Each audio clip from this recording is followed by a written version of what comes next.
Hey guys, good morning. Do you know what time it is? It is time for a Life with Lisa. We're going to be making cream puffs today. A semi-homemade version, a shortcut version. We'll make homemade shells. I just keep going around the stove for a minute. We're going to be making homemade shells.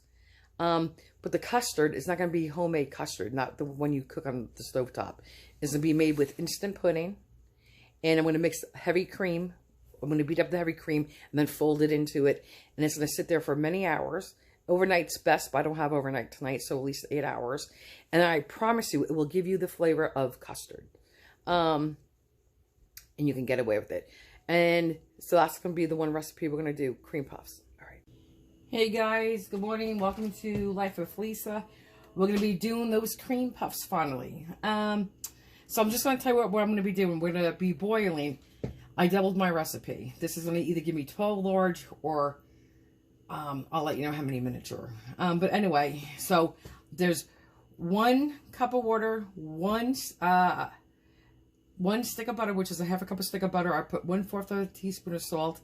I'm putting 1 cup of flour in and 4 eggs in.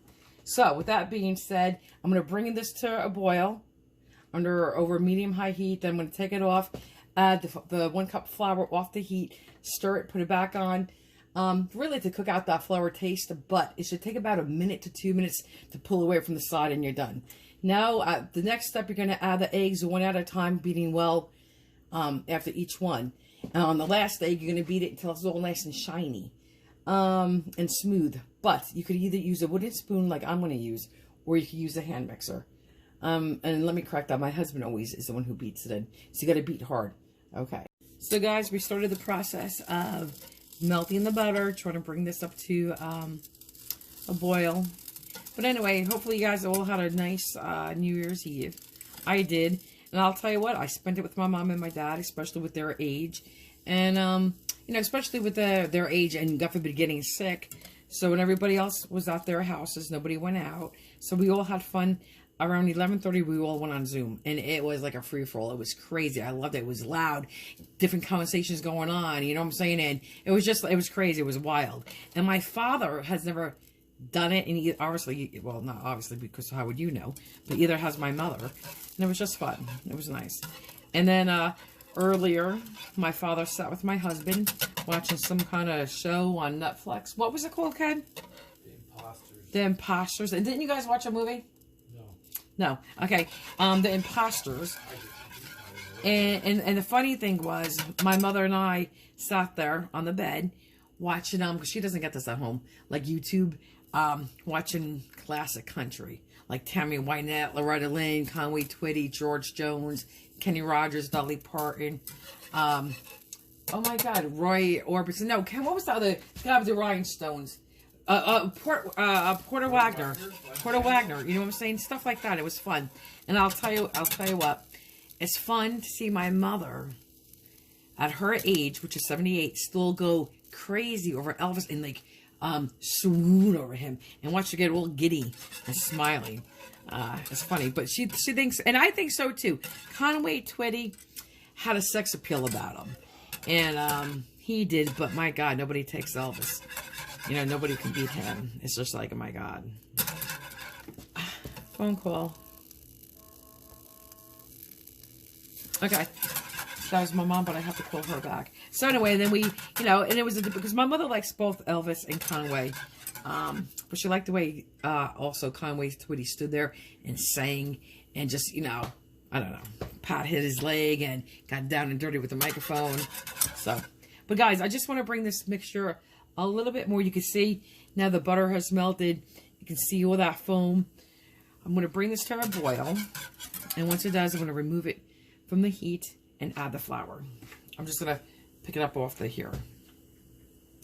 So, and you know what? And the main thing about that is when we celebrated, it was 2021, and we said cheers and had made that toast. I just want another year with my parents. I want them to make it to 2022, and that's all I could ask for. 2022 and be healthy. But okay, now it's starting to come to a boil, and you can see that.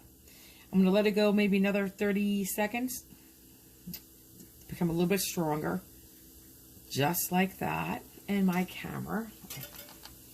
Don't know if I want that in my camera's face. But, okay, that's good. Let's pick it up. Add the flour. That's a cup. I'm going to stir, stir, stir to incorporate this. Oh, you know what, guys? We don't have the camera on, the light. Just like this.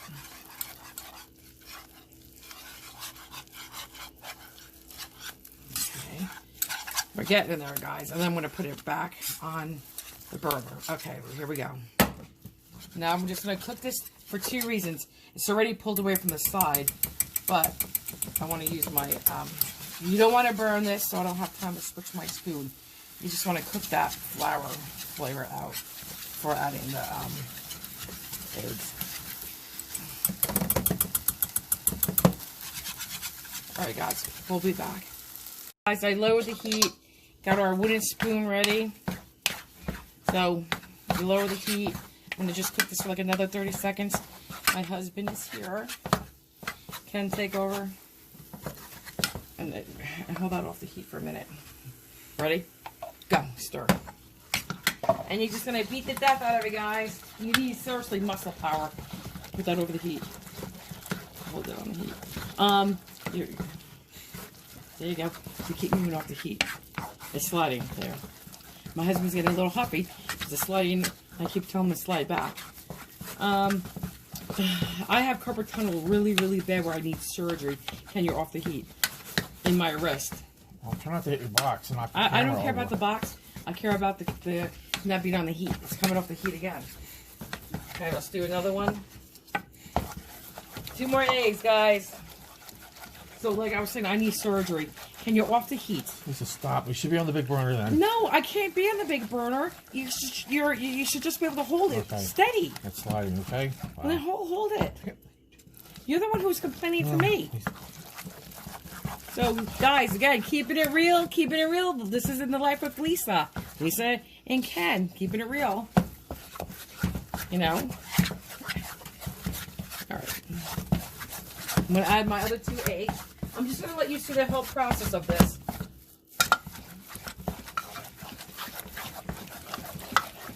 Add 1 more egg, guys.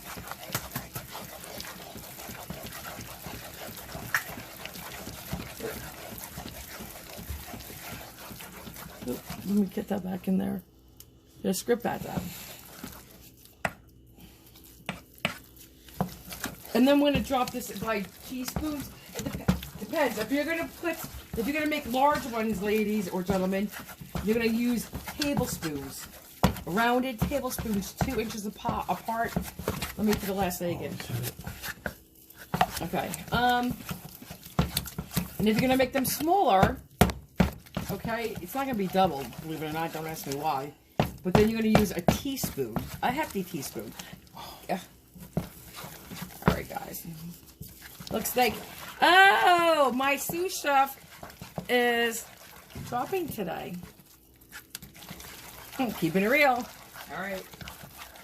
So I'll be back, guys. We're going to do this, and then I'll show you what we're going to do on our frying pan. I mean, our cookie sheet. Oh. Guys, this is you could call this parachute too. But do you see it? Stop mixing real quick. Do you see how this is starting to get smooth and shiny? Guys, now stir it before it burns. That's what you want. That's what you're looking for. That satiny, smooth, shiny texture. And the texture will be, you know, obviously a little sticky. But I'm going to cook this maybe another 30 seconds. But this is what we're looking for.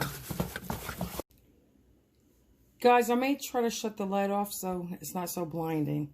Okay. I'm just picking up the dough like this. This is what it looks like. If you could, I'll show you my hand. I mean, this is it, guys. That's it. Okay. I'm gonna barely shape it into a ball. I'm gonna put probably 12 on this little cookie sheet. And these are gonna be a little bit bigger. It's not exactly a teaspoon. I want this one a little bit bigger. Okay. So I'm just going to do this. And then I'm going to do one more. Ruffles says hello. And you just pinch it off your mixture. You could just give it a little, you know, not even roll, like a snowball, like meatballs. But just, you know, you don't want really rough edges. And what you could do, if you had water or a finger, You could, if you had any spikes, you could just pop them down like this. Okay, like I just want that a little flatter. So there's no dome, but it's okay.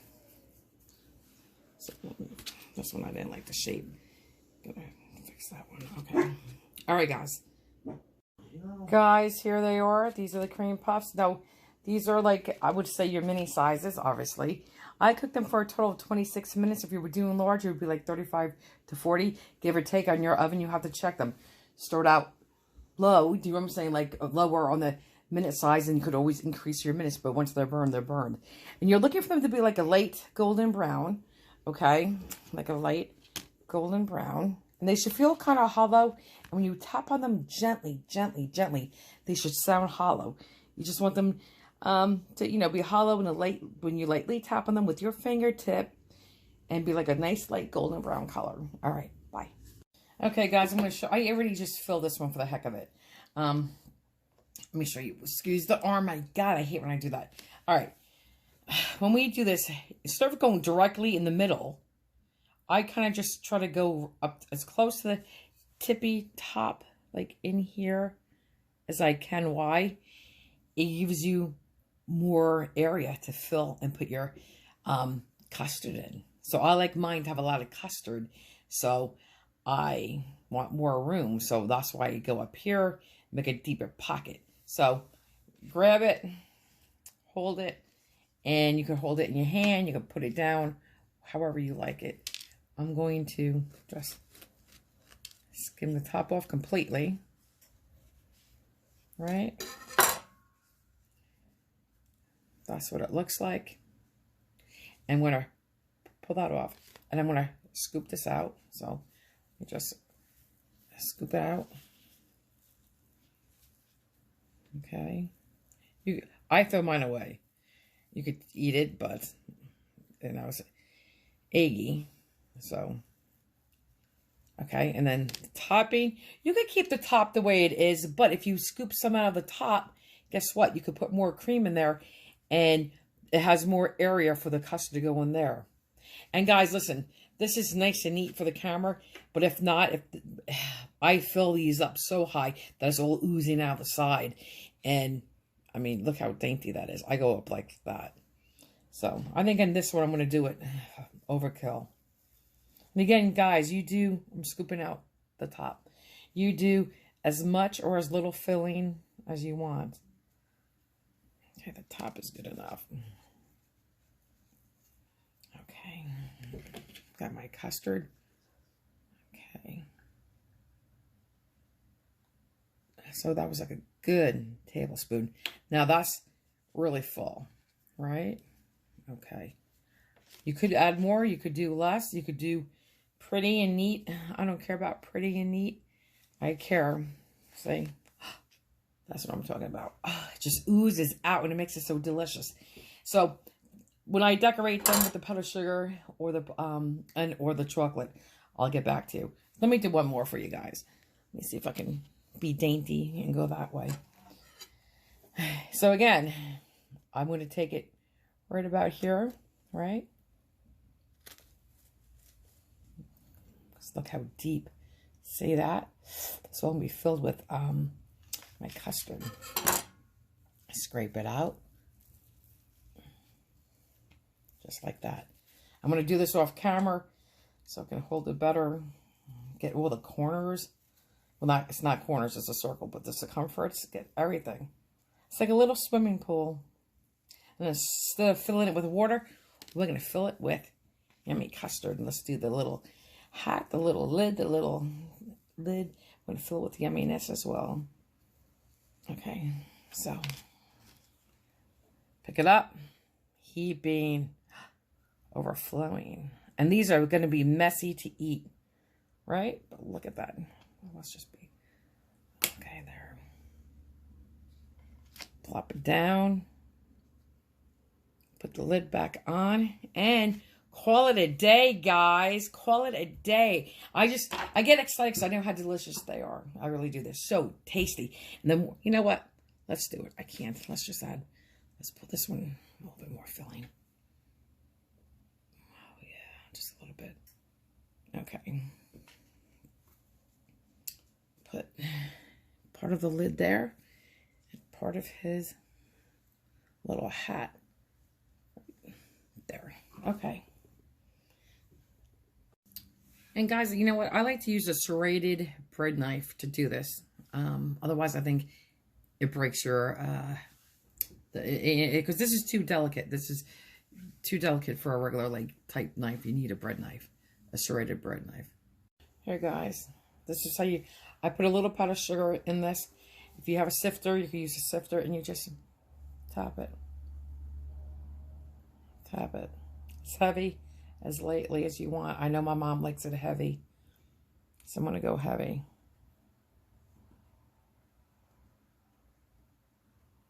Okay, that's heavy. All right, next we're going to do the melted chocolate. We're going to put the burner on low. Like I said, you would have a double, you would prefer to do this over a double burner, but I don't have one. And it's okay if you're going to go like this. Oh, I put the wrong burner on. If you're going to just lift it. Okay. Because you definitely don't want this to seize up on you. And again, you would just take a hot teaspoon of water, one at a time, to fix it. And there is a little liquid in this, which is the milk, because I mixed it all together. You can't do a separate. Let me put the light on so you can see a little bit better. Okay. I'm just going to wait for me to start seeing this melt a little bit. And then I will lift it off the heat. Again, milk, Crisco, light corn syrup, chocolate chips. And you could use whatever chocolate combination you want. I just want this to get a little melty before, I shut the camera off. Unless you really wanted to sit here and watch me do this, which I don't think you will. See how it's starting to get just a little melty? A little bit more, because I don't want it to melt too fast. I don't. Or to get too hot, because I don't want to scorch it. Just like this. Here we go. Okay. This is I'm mashing down a little bit. Okay. Gonna lift it for a minute. Give it another stir off the heat. Put it back down. And just continue until this is all melted. I've never had a problem doing this. I've never scorched it. Or it's never seized up on me doing it this way. You could also put it in the microwave at 30-second intervals. Take it out after 30 seconds. Stir it like I'm doing here. I'm taking it off the heat again, see? And then put it back in the microwave. Guys, I think I'm happy with this. I think there's enough heat in my pan. Let me shut the burner off. There's enough heat in my pan to melt anything that's not melted. Now I'm going to go melt my cream puffs. And if you want it thinner, by all means, please, you can add a little bit more milk. You have to be careful when you add those liquids. They all have to be together. I've added more milk at this stage. It's fine. Okay. All right. And guys, here's your cream puffs, your powdered sugar, and your chocolate. And guys, listen, no one says I'm a cake decorator. You know what? And my mom always says, why don't you make it pretty? Why don't you do this and do that? And look at, to be honest, look at my table. See, I'm a sloppy cook. I really am. But those make good cooks. Chocolate powdered. Bada bing, bada boom, we are done. Okay, guys, here's the chocolate icing really quick. We're going to make for our cream puffs. Now, listen, I don't have a double broiler with me because we're in the midst of moving and I'm at a temporary, temporary housing right now. So, let me just tell you before I go any further. A double broiler is when you have a pot of simmering water underneath you, hot and steamy, but not boiling. And you put this size pot or bowl, or any size pot bowl, but whatever you're using to melt, whatever you're melting, that vessel has to be bigger than the pot that's holding your water. And the bottom of your pan never can touch the water. Okay, it can never touch your water. For me, I'm just using a pot with my stuff in there, like this. And when it starts to get melty, I will pick it up, put it back down, pick it up, put it back down. You could also put this in your microwave for 30 seconds intervals. Cook it for 30 seconds. I do mine half power, but you could do it for 30 seconds. Then take it out, stir it, put it back in. And you just got to keep stirring. Because when you stir, guys, believe it or not, the hot chocolate melts the other chocolate. So again, you notice I have it off my heat. And I'm doing it on low. Because if you don't want to, either way, you don't want to scorch or seize your chocolate. If you seize your chocolate, just take about a teaspoon of very hot water, stick it back in there, and it will loosen up. If you're melting chocolate, let me put the light on for you guys. If you're melting, I have chocolate all over my hands now, but if you're melting chocolate, if you're melting chocolate with liquid, you have to put it in all at the same time. Right now, I have a half a cup of chocolate chips. I use mini chocolate chips because I was not going to open up my chunks. You could use a bar, whatever you want. This is Toll House chocolate chips. The minis, because that's what I had. I put a tablespoon of Crisco, a tablespoon of light corn syrup. I'll show you the corn syrup. Let me move that off the heat. Light corn syrup, Cara corn syrup, and about a tablespoon and a half of milk. Okay, you cannot, if this does not call for liquids, I cannot add a liquid to your chocolate, because then you will seize it. And if you're gonna add liquids, you'll have to do it at the same time. I can't melt chocolate, then later on add your liquid. You'll seize it. So I'm just gonna keep doing this, and it's gonna get all glossy and shiny and melty. All these little particles have to melt yet. We will do that, and then I will show you what it looks like, and then we'll ice the cream puffs. Okay. Guys, here's the chocolate. Okay. And this is what we're going to ice some of the cream puffs with. And then as it sits on your cream puffs, it will harden. It's funny, guys. Once you melt your chocolate, you cannot add more liquid to it now. I made the mistake of doing that on my other batch of chocolate, but I still iced my cream puffs because it still was going to taste good, just be a little thicker. Once you melt your chocolate, you cannot add more liquid. All right. Hey guys, quick update. Remember when we made the custard in the bigger bowl? This is what's left. I'm making more cream puffs now. But I suggest you use the Jell-O brand vanilla instant pudding. My husband brought home store-bought pudding, and I did not like the flavor it gave. And it was thicker and it was heavier. It was more brand. It was store brand, but it was just thicker and heavier and more dense. And it didn't get light and fluffy. So I added more heavy. I beat it up, more heavy cream. Added it. Now it's more like your custard flavor. So Jell-O brand instant pudding does not do that. Okay, Jell-O brand instant pudding does not do that. All right, bye. Guys, just here's more cream puffs. Yum, yum, yum. Let's put the light on. There you go. Powdered, now obviously chocolate. See how shiny that chocolate is? And smooth. Yes, that's what we're looking for. There you go. Enjoy.